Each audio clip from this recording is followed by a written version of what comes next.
Hi friends, నేను మీ Devi Sekhar. Welcome back to my channel. ముందుగా మీ అందరికీ సంక్రాంతి పండుగ శుభాకాంక్షలు. సంక్రాంతి స్పెషల్ పిండి వంటల్లో భాగంగా ఈరోజు మన ఛానల్లో పైన క్రిస్పీగా లోపల మంచి స్టఫింగ్తో ఎంతో టేస్టీగా ఉండే పప్పు కజ్జికాయలు ఎలా చేసుకోవాలో చూసేద్దాము. ఈ కజ్జికాయలు ప్రిపేర్ చేసుకోవడానికి ముందుగా మనము చపాతీ ముద్దని రెడీ చేసి పెట్టుకోవాలి. దానికోసం ఒక మిక్సింగ్ బౌల్ తీసుకొని అందులోకి జల్లెడ పెట్టుకొని 1 కప్పు గోధుమ పిండి వేసుకొని ఈ పిండిని జల్లించుకోవాలి. ఇలా జల్లించుకోవడం వల్ల పిండిలో ఏదైనా నలకలు కానీ ఏదైనా ఉంటే కనుక అవన్నీ కూడా బయటకు వచ్చేస్తాయి అన్నమాట. ఇదే విధంగా 1 కప్పు మైదా పిండిని కూడా జల్లించి పెట్టుకోవాలి. మీరు కావాలనుకుంటే కనుక ఈ చపాతీ ముద్దని మొత్తం మైదా పిండితో అయినా సెట్ చేసుకోవచ్చు, లేదంటే మొత్తం గోధుమ పిండి కూడా చేసుకోవచ్చు. నేను అది సగం ఇది సగం కలిపి చేస్తున్నాను.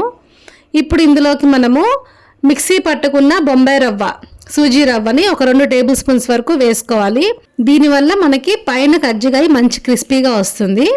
ఇప్పుడు ఇందులోకి రుచికి సరిపడా సాల్ట్, అలానే 1 అంగుళం ముక్క లేదంటే 1 అంగుళంన్నర బటర్ వేసుకోవాలి. మీరు కావాలంటే దీంట్లో నెయ్యి కానీ నూనె కానీ కూడా వేసుకోవచ్చు. నేనైతే బటర్ వేస్తున్నాను. బటర్ వేసుకొని ఈ పిండిని అంతటినీ కూడా చక్కగా మంచిగా కలుపుకోవాలండి. బటర్ ఈ పిండిలో మొత్తం కలిసిపోయేలాగా మంచిగా కలిపేసేసుకున్న తర్వాత ఇందులోకి కొంచెం కొంచెంగా నీళ్లు పోసుకొని చపాతీ పిండికి మనం ఎట్లా అయితే ప్రిపేర్ చేసుకుంటామో అదేవిధంగా చక్కగా పిండి ముద్దను రెడీగా చేసి పెట్టుకొని దీన్ని కవర్ చేసేసుకొని 1 పావు గంట సేపు దీన్ని పక్కన పెట్టేసేసుకుంటే ఈలోపు పిండి చక్కగా నానుతుంది. ఇప్పుడు కజ్జికాయ లోపల స్టఫింగ్ ప్రిపేర్ చేసుకోవడం కోసము ఒక మిక్సీ జార్ తీసుకొని అందులోకి మనం ఏ కప్పుతో అయితే గోధుమ పిండి మైదా పిండి కొలుచుకున్నామో అదే కప్పుతో 1.5 వరకు పుట్నాల పప్పు వేసుకొని మిక్సీ పట్టుకోవాలి. మరీ ఫైన్గా ఏం అవసరం లేదండి, కొంచెం లైట్గా కచ్చాపచ్చాగా ఉన్నా పర్వాలేదు. ఇప్పుడు ఇందులోకి ఏ గ్లాస్తో అయితే మనం పప్పు కొలుచుకున్నామో అదే గ్లాస్తో 1.5 వరకు బెల్లం తురుము కూడా వేసుకొని ఒకసారి మిక్సీ పట్టేసేసుకుంటే చక్కగా ఈ బెల్లము ఈ శనగపప్పు మొత్తం చక్కగా కలిసిపోతుందండి. ఇప్పుడు దీన్ని ఒక బౌల్లోకి తీసేసుకొని 3/4 కప్పు వరకు ఎండు కొబ్బరి పొడి వేసుకోవాలి. ఎండు కొబ్బరి పొడి కూడా వేసుకున్న తర్వాత ఒక 1/2 టీ స్పూన్ వరకు ఇలాచీ పౌడర్ కూడా వేసుకొని ఇందులోకి ఒక 2-3 టేబుల్ స్పూన్స్ వరకు వేయించి చిన్న చిన్న ముక్కలుగా చేసుకుని జీడిపప్పును కూడా వేసుకుంటే మనకి తినేటప్పుడు అక్కడక్కడ మంచిగా తగులుతూ పంటికి ఇవి చాలా బాగుంటుందండి. వీటన్నిటిని కూడా మంచిగా కలిపేసేసుకోవాలి. ఇవన్నీ కలిపేసేసుకున్న తర్వాత దీన్ని మనం ఒక పక్కన పెట్టేసేసుకుందాము. ఇప్పుడు మనం ఈ కజ్జికాయలు వేయించుకోవడం కోసం స్టవ్ మీద ఒక కడాయి పెట్టుకొని డీప్ ఫ్రైకి సరిపడా ఆయిల్ వేసుకోవాలి.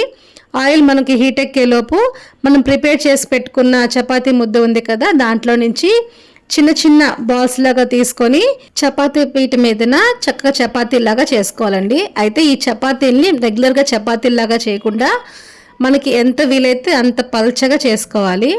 మనకి మామూలుగా చపాతీలాగా చేసుకున్నాం అనుకోండి, మనకి కజ్జికాయ పైన క్రిస్పీగా రాకుండా కొంచెం మెత్తగా వస్తుంది. అందుకోసమని వీలైనంత పల్చగా చపాతీని ప్రిపేర్ చేసుకోవాలి. ఇలా చపాతీని ప్రిపేర్ చేసుకొని వీటిని పక్కన పెట్టేసేసుకొని ఇప్పుడు మనము కజ్జికాయలు ప్రిపేర్ చేసుకోవడానికి కజ్జికాయ మౌల్డ్స్ అని చెప్పి మనకి మార్కెట్లో బాగా దొరుకుతాయండి. ఇప్పుడు ఈ కజ్జికాయ మౌల్డ్ మీదన మనం ప్రిపేర్ చేసుకున్న చపాతీని పెట్టుకొని మనం రెడీ చేసి పెట్టుకున్న స్టఫింగ్ ఉన్నది కదా, దాన్ని 1 టేబుల్ స్పూన్ వరకు ఇందులో వేసుకొని వీడియోలో చూపిస్తున్నట్టుగా ఈ మౌల్డ్కి ఒక సైడ్ వరకు మనం దీన్ని వాటర్తో ఇట్లా తడుపుకొని దీన్ని ఇలా గట్టిగా ప్రెస్ చేసేసుకొని ఎక్స్ట్రా ఉన్న పిండి ముద్దను తీసేసేసుకుంటే ఇట్లా ఓపెన్ చేసి చూస్తే చక్కగా మనకి కజ్జికాయ మంచిగా వచ్చేస్తుంది.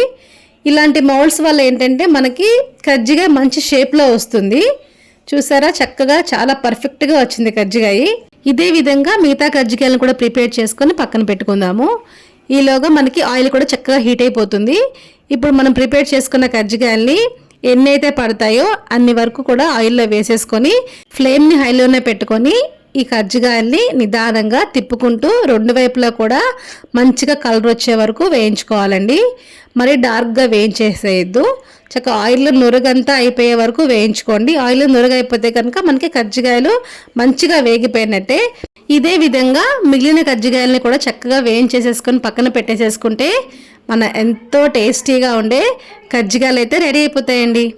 చూసారా ఎంత బాగా వచ్చాయో, పైన మంచిగా క్రిస్పీగా లోపలేమో మంచిగా స్టఫింగ్తోని ఎంతో టేస్టీగా ఉండే ఈ కజ్జికాయలు అంటే మా ఇంట్లో అందరికీ చాలా ఇష్టం అండి. చూస్తుంటే నోరూరిపోతుంది కదండి. మరి ఎంతో టేస్టీగా ఉండే ఈ పప్పు కజ్జికాయల్ని ఈ సంక్రాంతి పండగకి మీరు ట్రై చేసి మీకు ఎలా కుదిరిందో కామెంట్స్ నాతో షేర్ చేయండి. ఈ వీడియో మీకు నచ్చినట్లయితే లైక్ చేయండి and me friends and family మెంబర్స్కి షేర్ చేయండి. మరిన్ని హెల్తీ అండ్ టేస్టీ రెసిపీస్ కోసం నా ఛానల్ అయితే సబ్స్క్రైబ్ చేసుకోండి. Thank you.